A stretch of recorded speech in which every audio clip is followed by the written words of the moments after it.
বৌমা শাশুড়ির এই ঝগড়ার প্রধান কারণ হচ্ছে জেনারেশন গ্যাপ, ঠিক কিনা? শাশুড়ি এক জেনারেশনের আর বৌমা আরেক জেনারেশনের। শাশুড়ি ভাবে একরকম, বৌমা ভাবে আরেক রকম। শাশুড়ি চায় বউর উপর খবরদারি করতে, বউ চায় শাশুড়ির উপর খবরদারি করতে। এই ডমিনেটিং এর কারণে কিলাকিলি আছে না নাই? আহা, এটা ঠিক না। আমার শাশুড়ি মায়েরা যারা আছেন, প্রথমে শাশুড়ি দিয়ে শুরু করি। আমার মাইকের আওয়াজ যে ঘরগুলোতে যায়, আমার শাশুড়ি মাদেরকে বলবো, বউদের উপর অত্যাচার করবেন না। ছেলেরা প্রশ্ন করে, তোর কাছে তোর বউ বড় না আমি বড়? আছে না নাই? এটা একটা প্রশ্ন হইল। তোর বউ বড় না আমি বড়? দুইজনেই বড়। তো এক ছেলে সুন্দর উত্তর দিছে, আমার কাছে ভালো লাগছে উত্তরটা শুনে।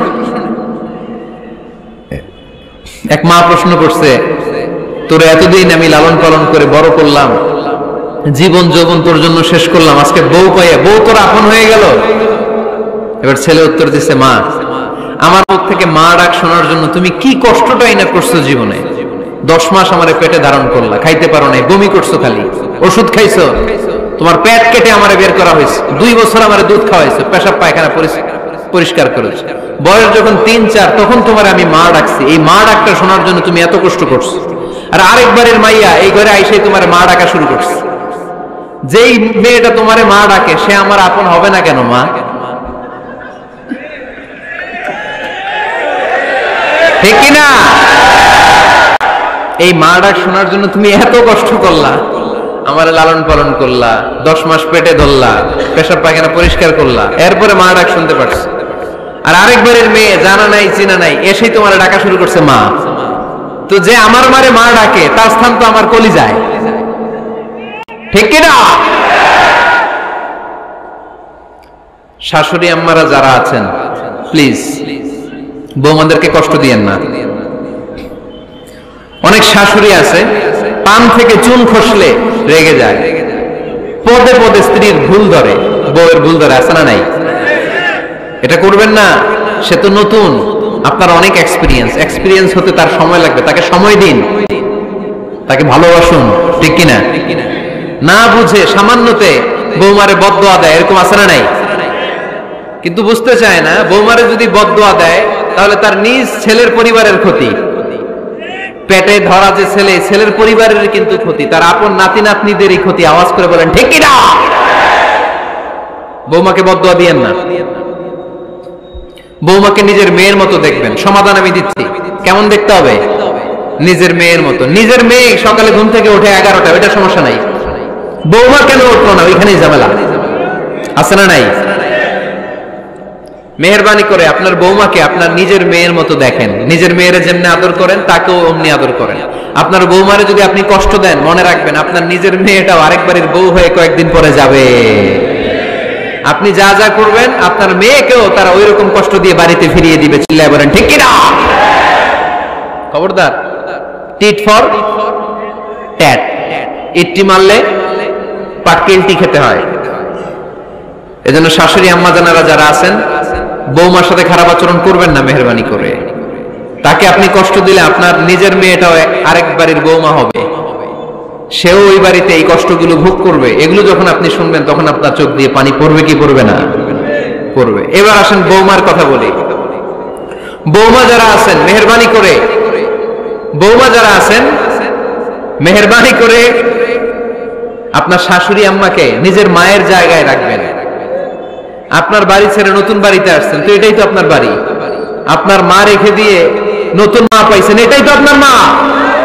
তো ওনাকে মায়ের জায়গায় বসাতে আপনার সমস্যাটা কোথায়?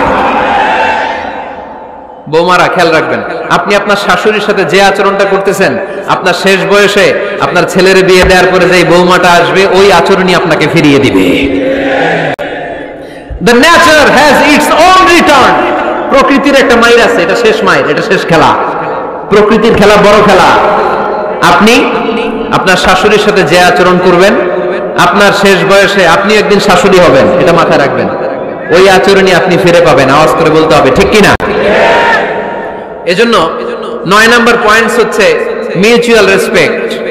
সবাই যেন সবাইকে ভালোবাসি। দোষ ছাড়া মানুষ নাই, সবার দোষ আছে, আমরা যেন একে অন্যের দোষ না খুঁজি। বৌমারা, আপনাদের কেন যদি আমার মাইকের আওয়াজ যায়, অল্প কিছু টেকনিক অবলম্বন করলে আপনি আপনার শাশুড়ির মন জয় করতে পারবেন। শাশুড়িরা আসলে বেশি কিছু চায় না, আগের জামানার মানুষ তো, এদেরকে ওইভাবে হাত করতে হবে। মাঝে মাঝে একটু শাশুড়ির মাথায় তেল দিয়ে দেন, চুলে তেল দিয়ে দিবেন আর কি, মাঝে মাঝে চুল আশ্রয় দিবেন, এগুলো কিন্তু খুব পছন্দ করে শাশুড়িরা। ওনার প্রেশারটা একটু মেপে দিবেন, ডায়াবেটিক্সের ওষুধটা খাইলো কিনা সময় মতো খোঁজ নিবেন, কি পছন্দ করে খেতে একটু রান্না করে দিবেন। যেই বক্তার ওয়াজ শুনতে পছন্দ করে ওই বক্তার ওয়াজগুলো ডাউনলোড করে শাশুড়ি আম্মাকে দিবেন, ইসলামী বই দিবেন। দেখবেন বয়স্ক নারীরা মাহফিল যেতে খুব পছন্দ করে, ওয়াজ শুনতে খুব পছন্দ করে, নবীদের কাহিনীগুলো শুনতে পছন্দ করে। বসায় বসে একটু কাহিনীগুলো শোনাবেন। বাইরে বেরোলে জিজ্ঞেস করেন, আম্মা আপনার কিছু লাগবে কিনা। আর একটা টিপস আছে, চুল যখন আশ্রাবেন আর শাশুড়ির মাথায় যখন তেল দিয়ে দিবেন, তখন অতীতের কথা জিজ্ঞেস করেন, দেখবেন অতীতের স্মৃতিতে হারিয়ে গিয়েছে আপনার শাশুড়ি। কি জিজ্ঞেস করবেন জানেন? জিজ্ঞেস করবেন, আম্মা জান, মুক্তিযুদ্ধের সময় আপনার বয়স কত ছিল? ওই সময় মুক্তিযুদ্ধের সময় আপনাদের এলাকায় কি কি হয়েছিল মা? আরেকটা প্রশ্ন করবেন, মা বিয়ের সময় আপনি কেমন ছিলেন? ওই দিন দেখবেন বুড়ি আর বুড়ি নাই, জোয়ান হয়ে গেছে। ওই দিন বলবে, মা আমি অনেক সুন্দরী ছিলাম, আমার মাথায় অনেক চুল ছিল, আজকে নাই। আমগো গ্রামে আমার সাথে সুন্দরী মাইয়া ছিল না। অতীতের স্মৃতিতে, স্মৃতি হাতরাতে হাতরাতে তিনি হারিয়ে যাবেন। জিজ্ঞেস করবেন যে, মা শীতকালে আপনাদের দেশে কি পিঠা বানাতেন আপনি যখন ছোট ছিলেন, আপনার বাচ্চা চারা কি করতো? এগুলো জিজ্ঞেস করলে উনি স্মৃতির পাতা হাতরাতে হাতরাতে চোখ দিয়ে দাঁড় দাঁড় করে ওনার পানি ঝরতে শুরু করবে। আপনার জায়গায় ওনার হৃদয়ের মনি কোঠায় এমন জায়গায় পৌঁছবে, আপনার ছাড়া উনি কিছুই বুঝবে না। বৌমারা, এই অল্প কিছু টিপস অবলম্বন করে আপনারা আপনাদের শাশুড়ির মনকে জয় করতে পারেন।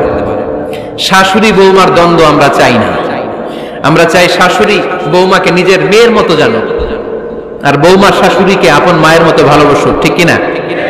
এই মিউচুয়াল রেসপেক্টই পারে শাশুড়ি বৌমার দ্বন্দ্বকে দূর করতে আর ঘরটারে শান্তির টুকরা বানাতে। আওয়াজ করে বলেন ঠিক কিনা? কয়টা গেল? আর আছে কয়টা? দোয়া করবেন একে অপরের জন্য। দোয়া, সাইয়েদনা ইব্রাহিম ফ্যামিলির জন্য দোয়া করতেন, রব্বি জাআলনি মুকিমাস সালাতি ওয়া মিন যুররিয়াতি রব্বানা ওয়া তাকাব্বাল দুআ। ও আল্লাহ, আপনি আমারে নামাজ কায়েমকারী বানান, আমার কলিজার টুকরা সন্তান ইসমাইলকেও নামাজ কায়েমকারী বানান, আমার দোয়াটা আপনার দরবারে আপনি কবুল করে নেন। সুবহানাল্লাহ পড়েন। রব্বানা ইন্নী আসকানতু মিন যুররিয়াতি বিওয়াদিন গায়রি যী যারইন ইনদা বাইতিকাল মুহাররাম। ও আল্লাহ, আমার সন্তান সন্ততি, আমার ফ্যামিলিকে ধুধু মরু প্রান্তর এই উপত্যকার মধ্যে তোমার কাবা ঘরের সামনে রেখে গেলাম, তাদেরকে তুমি নামাজ কায়েমকারী বানিয়ে দিও। গোটা বিশ্বের সব মানুষের অন্তর আমার ফ্যামিলির দিকে আল্লাহ তুমি ঝুঁকিয়ে দিও। ওয়ারযুকহুম মিনাস সামারাত, ফলমূল দিয়ে আল্লাহ তুমি তাদেরকে রিজিকের ব্যবস্থা করে দিও। তার মানে সব নবীরা তাদের পরিবারের সদস্যদের জন্য দোয়া করতেন কি করতেন না? আবার কোরআন আমাদেরকে শিখালো, রব্বানা হাব লানা মিন আজওয়াজিনা ওয়া মিন যুররিয়াতিনা কুররাতা আ'য়ুন ওয়াজআলনা লিল মুত্তাকিনা ইমামা। ও আল্লাহ, এমন নেককার সন্তান, এমন নেককার স্ত্রী আপনি আমাকে দান করেন যাদের দিকে তাকালে আমার চোখ দুইটা ঠান্ডা হয়ে যায়। চক্ষু শীতলকারী স্ত্রী দেন। বিয়ে যাদের হয় নাই, ইয়াং ছেলেরা এই দোয়াটা করবা। বিয়ের জন্য দোয়ার দরকার আছে না নাই? প্রতিদিন এই দোয়া করবা, আল্লাহ এমন স্ত্রী দেন, এমন জীবন সঙ্গিনী আপনি আমাকে দেন, এমন লাইফ পার্টনার দেন যার দিকে তাকালে আমার চোখ জুড়িয়ে যায়। এমন সন্তান আল্লাহ আপনি আমার ফ্যামিলিতে দেন যাদের দিকে তাকালে আমার চোখ দুইটা ঠান্ডা হয়ে যায়। নেককার সন্তান, নেককার স্ত্রী আল্লাহর কাছে দোয়া করে চেয়ে নিতে হয়। তাহলে ফ্যামিলি মেম্বার একে অপরের জন্য দোয়ার দরকার আছে না নাই? বাবা দোয়া করবে ছেলের জন্য, ছেলে করবে বাবার জন্য, মা দোয়া করবে মেয়ের জন্য, মেয়ে করবে মায়ের জন্য, ভাই করবে বোনের জন্য, বোন করবে ভাইয়ের জন্য। দোয়ার দরকার আছে না নাই? দোয়া করবেন সবাই সবার জন্য। এই যে কোরআনের বঙ্গানুবাদ পাওয়া যায় না এখন, কথা বলেন। স্মার্টফোন আছে কার কার দেখি? হ্যাঁ, কারা কারা স্মার্ট দেখি? হাজার হাজার স্মার্ট, মাশাআল্লাহ। এই স্মার্টফোনের ভেতরে আল কোরআন নামে বাংলায় কোরআনের একটা অ্যাপস পাওয়া যায়। কথা বলেন, পাওয়া যায় কি যায় না? আজকে থেকে এই অ্যাপসটা ডাউনলোড করে প্রতিদিন 1 আয়াত 2 আয়াত 3 আয়াত করে পড়া শুরু করে দেন। বাঁচতে হলে পড়তে হবে, বাঁচতে হলে জানতে হবে, ঠিক কিনা? এই স্লোগান আমাদেরকে শিখায়। এই স্লোগান তো আল্লাহ, এই স্লোগান দিয়েই তো আল্লাহ কোরআন শুরু করছে। ইকরা বিসমি রাব্বিকাল্লাযী খালাক। বাঁচতে হলে জানতে হবে, বাঁচতে হলে পড়তে হবে, পড়ার কোনো বিকল্প নাই। আওয়াজ করে বলেন ঠিক কিনা? সুজানগরের ভাইয়েরা, মোবাইলের অ্যাপসের ভেতরে আমরা কোরআন রাখতে রাজি আছি তো সবাই? হাদিসের অ্যাপস ডাউনলোড করতে রাজি আছি তো? বাস রাজি আছি, ডাউনলোড করে রাখা দেবো, আর কেউ পড়বো না নাকি? হ্যাঁ, প্রতিদিন একটা আয়াত হলেও যেন আমরা পড়ি। আল্লাহ যা বলা দরকার সব বলে দিয়ে গেছে, নতুন করে আর কিছু বলবে না।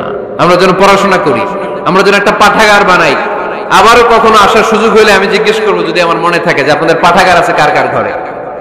সেদিন সবার হাত তুলতে হবে। এমনি পারা যাবে তো? আল্লাহ তুমি তৌফিক দাও।